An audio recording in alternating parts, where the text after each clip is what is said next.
सभी बेरोजगार लोगों को नमस्कार। कोई पढ़ाई लिखाई पर बात होगी नहीं, क्योंकि पढ़ाई लिखाई करने से कोई फायदा है नहीं।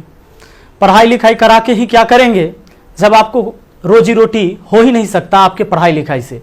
समस्या इस बात की है हमारे देश में कि मोदी जी केवल अपने मन की बात करते हैं, कभी इस जनता के भी मन की बात सुन लिया कीजिए। बहुत बार मन की बात हम लोग सुन चुके हैं, परेशान हो गए हैं। भैया बेरोजगारी इतनी बड़ी हो गई है, इतनी बड़ी हो गई, इतनी ज्यादा बेरोजगारी हो गई है कि जरा सोच के देखिए कि एक पढ़ा लिखा व्यक्ति जो ग्रुप डी के लिए, जो कि बीएससी कर चुका है, बीए कर चुका है, एमए कर चुका है, पीएचडी कर चुका है, ग्रुप डी के लिए फॉर्म भरता है और 2.5 करोड़ विद्यार्थी फॉर्म भरता है। भैया सोचने वाली बात है। मोदी जी 2.5 करोड़ जनसंख्या युवाओं का कम नहीं होता है। 2.5 करोड़ है तो उसके माँ बाप भी जोड़ लीजिए, भाई बहन जोड़ लीजिए, और वो युवा है तो उस पर उसके परिवार का निगाह टिका हुआ है, उससे एक आस जुड़ा हुआ है उस परिवार का। प्लीज आपसे हाथ जोड़कर विनती है हमारी। अब कहिएगा कि अब पगला काहे गया है, लोग कहेंगे कुछ नेता लोग, देखो हमारा कोई पार्टी या पॉलिटिक्स से कोई मतलब नहीं है। जैसा बीजेपी वैसा ही कांग्रेस, वैसा ही आरजेडी, वैसा ही जदयू, सबका हाल वही है। अगर कांग्रेस का हाल बेकार नहीं होता तो बीजेपी नहीं आता, और आरजेडी का बुरा हाल नहीं होता तो जदयू नहीं आता। सबका यही समस्या है। मुझे किसी पार्टी से मतलब नहीं है, लेकिन मुझे अपने आदरणीय प्रधानमंत्री नरेंद्र मोदी जी से मतलब है। ये छात्र ने आपको बनाया है, ये छात्र ने आपको जिताया है, और केवल आपको अपने मन की बात करने के लिए प्रधानमंत्री नहीं बनाया था। कहेंगे कि तुम्हारा क्या जाता है भैया, तो आपको पता है जब आप देश के खातिर अगर कोई भी चीज युवाओं से आप कहते हैं कि भाई योगदान करो, अभी कोरोना वायरस के समय सब लोगों ने आपका योगदान किया, मैंने भी किया, 1 लाख रुपए डोनेट किया था। मेरा अधिकार बनता है कि मैं आपसे सवाल पूछूं। मीडिया वाले आपसे नहीं पूछेंगे, क्योंकि मीडिया वाले आपके हिसाब से चलते हैं। मीडिया वाले वही चीज दिखाते हैं जो लोगों को देखने में मजा आता है, लेकिन बेरोजगारी पर कोई बात नहीं करेगा। व्यू नहीं होंगे इसलिए बेरोजगारी पर बात नहीं होगा। उसको चर्चा केवल चाहिए कि रिया चक्रवर्ती किसके साथ आज घूम रही है, कल कहां सोई थी, परसों कहां सोएगी। रिया चक्रवर्ती के बारे में ही केवल चर्चा होगा। लोगों को मजा आता है, उस पर व्यू होता है तो वीडियो उसी पर बनता है, उसी पर लोग चर्चा करते हैं, क्योंकि चैनल का टीआरपी बढ़ते रहे। और ये मजबूरी है हमारी कि एडुकेशन चैनल वाले अब पढ़ाई न करवा के ये सब चीजें पर उतर गए हैं। मैं आपको आज बहुत सारी बातें बताने वाला हूं, करने वाला हूं। जो भी लोग हैं जिनको परेशानी हो, क्षमा चाहते हैं। अब परेशानी हुई है तो क्या कर लीजिएगा, हमको इतना ही कर दीजिएगा। कभी गोली मार देगा कोई तो याद रखिएगा, इतिहास जब लिखा जाएगा तो मरने वालों में लिखा जाएगा, भागने वाले और बिकने वालों में नहीं होगा। सीधी सी बात है। अब ये बेरोजगारी की आलम यह है भैया कि अब आपको बता देते हैं, पढ़े लिखे लोग 2.5 करोड़ स्टूडेंट जो रेलवे का फॉर्म भरता है, जिसमें 500 रुपए सरकार लेती है। इस तरह से टोटल 12.5 अरब होता है रुपया, यानी कि 12 अरब 50 करोड़। बात समझ में आ रहा है? हमें समझ में आ रहा है, क्योंकि मैथ का मैं टीचर हूं तो मुझे समझ में आता है। हमारा गांव में 5 रुपए ब्याज चलता है मोदी जी, 5 रुपए सैकड़ा महीना का ब्याज चलता है। 3 रुपए मान लेते हैं कि मोटा रकम है तो 3 रुपए। अब 3 रुपए से हमने निकाला 3% से महीना का, क्योंकि महीना में ब्याज चलता है गांव में। तो इस तरह से 12 महीना में 12 36% हुआ, 2 साल में 72% हुआ, और ये 12.5 अरब का जो ब्याज हुआ वो 9 अरब हुआ। 2 साल आप लटका दिए रेलवे वाला फॉर्म भरवा के लड़का सबको 500 रुपया लेके। अब आप कहिएगा कि एग्जाम के बाद तो हम पैसा लौटा देते हैं, लेकिन बात यहां यह है कि पैसा तो आप लौटा दीजिएगा, 100 रुपया रख लीजिएगा, 400 लौटा दीजिएगा, लेकिन 2 साल में आपने बिजनेस कर लिया है 9 अरब का। भैया बहुत होता है 9 अरब, कोई साधारण बात नहीं है। अब देख लीजिए, आप कहेंगे कि इतना बकर बकर कर रहे हैं, भाई गरीब आदमी है। जब मेरे अकाउंट में केवल 1,23,000 रुपया था ना, तो 1 लाख रुपए हम पीएम केयर फंड में दिए थे। काहे जानते हैं कि कोरोना से लड़ाई लड़िएगा ना, तो कोरोना से लड़ाई लड़िएगा तो देश हित में ही पैसा जाएगा। इस पैसा से जब वैक्सीन बन के आएगा, या हमारे साइंटिस्ट लोग जब इस पर रिसर्च करेंगे वैक्सीन पर, तो खर्च लगेगा। तो आदमी किसके पास जो औकात था, 1 रुपया, 11 रुपया, 100 रुपया, 50 रुपया, 1 करोड़, 500 करोड़, 1000 करोड़ लोगों ने योगदान दिया, जिनसे जो हो सका। पूरा देश आपके साथ खड़ा था, और याद रखिएगा कि ये युवा बेरोजगार रहेगा तो आपके विरुद्ध खड़ा होगा, भैया तख्ता पलट जाएगा। ये बात पक्का सुन लीजिए, कहा कि आज हम दिल से बात करें, दिल से बात किए थे तब ना मदद किए थे। अब देख लीजिए 30 मार्च को मैंने योगदान दिया था 1 करोड़ रुपए, हमारा तब पागलपन चढ़ल था। हम तो अपन गलती का पश्चाताप जूता से मार के करते हैं, लेकिन याद रखिएगा कि जूता उस नेता को भी पड़ेगा जो वोट मांगने आएगा हमारे यहां। याद रखिएगा, ये पूरा देश में अब बवाल होने वाला है।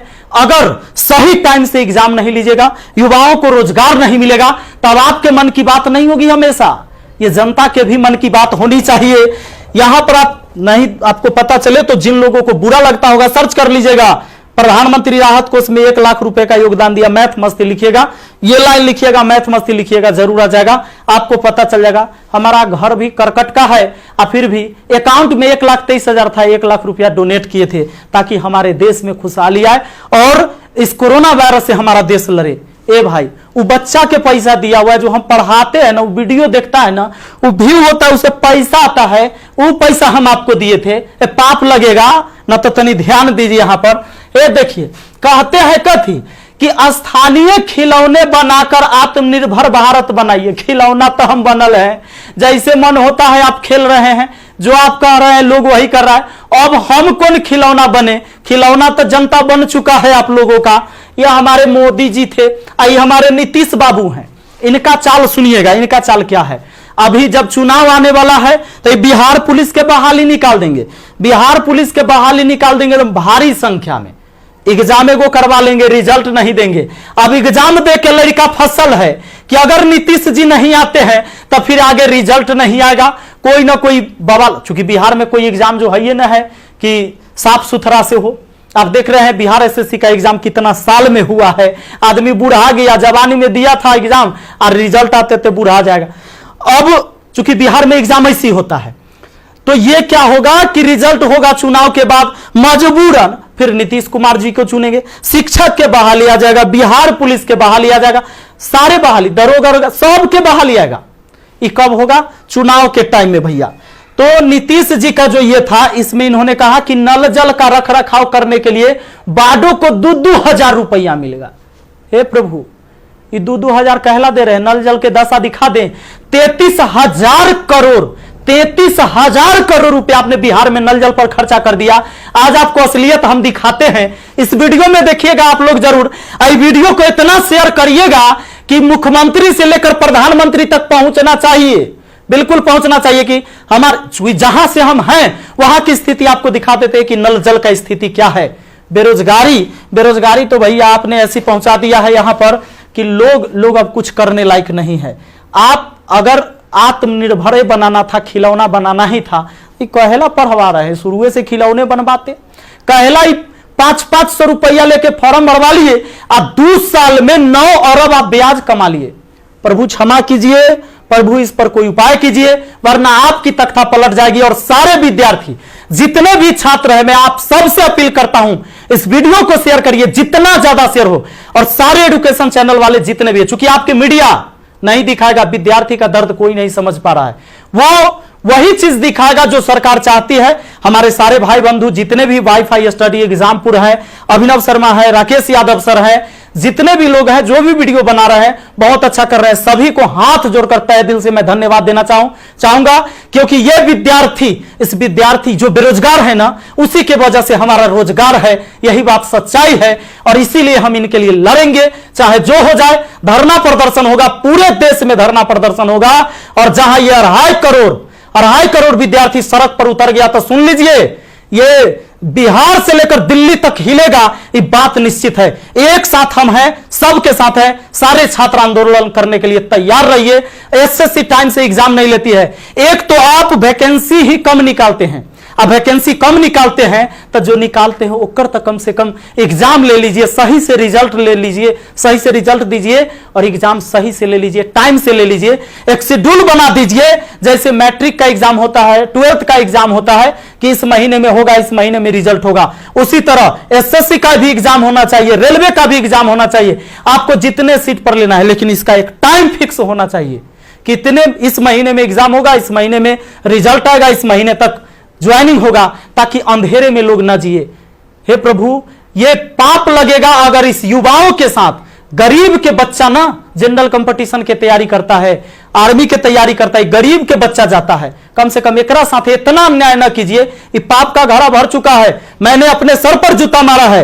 अगर वोट मांगने मेरे एरिया में आइएगा, हम जूता मारेंगे आप लोग को, ये बात पक्का कह देते हैं। आई वीडियो शेयर होना चाहिए। आप सबको इस बात के लिए मैं कहना चाहूंगा कि आप शेयर करिए, इस वीडियो को पहुंचाइए, जहां तक हो सके इसको पहुंचना चाहिए। और हर व्यक्ति आपसे हाथ जोड़कर विनती है कि हल्ला बोल ये नारा लगाइए और सब लोग पहुंचाइए, सब लोग वीडियो बनाइए, जितने भी एजुकेशन से जुड़े हुए हैं। क्योंकि कोई मीडिया वाला आपको दिखाने वाला ये नहीं है। और बस यही बात कहना चाहेंगे और जल्दी आग के तरह इस वीडियो को फैलाइए। और ज्यादा कुछ नहीं बोलेंगे। बेरोजगारी इतना बढ़ गया है कि आप सब कुछ समझ ही रहे हैं।